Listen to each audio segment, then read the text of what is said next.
رديئة شوية زي ما انتم شايفين أو نوعيتها مش مناسبة، لكن هي صور مختلفة من المحطة، من المترو ومن محطة السيدة زينب ومحطة الملك صالح، والمترو خرج عن القضبان في دار السلام تحديدا.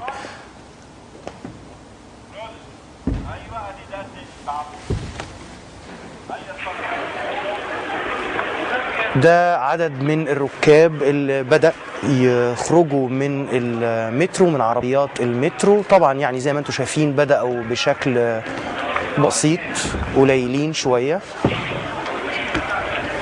لكن الصور اللي هنتابعها معاكم واللي مستمرة معاكم من خلال عدسة التليفون المحمول من الموبايل، بدأ بقى الناس يطلعوا بشكل كبير، ابتدوا يخرجوا من العربيات.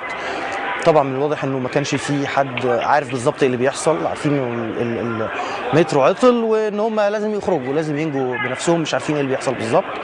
فدي الصور اللي جات لنا، واللي زي ما قلت لكم بتخلي كل بني ادم في مصر عنده تليفون في عدسه يتحول الى صحفي ومصدر للخبر.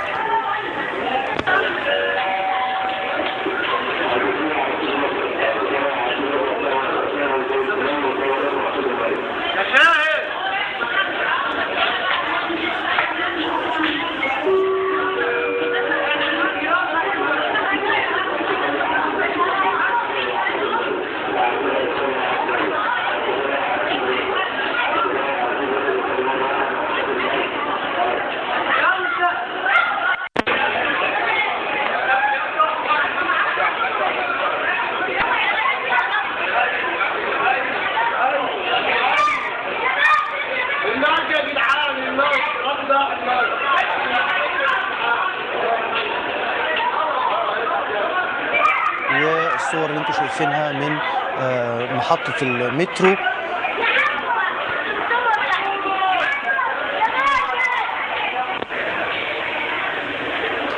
وفي خط مستمر، الخط الوحيد اللي شغال للمترو دلوقتي اللي هو من رمسيس للمرج. لكن اللي حصل ده زي ما كنا بنتكلم دلوقتي، الصور اللي وصلت لنا من المترو اللي اتعطل ما بين محطة السيدة زينب ومحطة الملك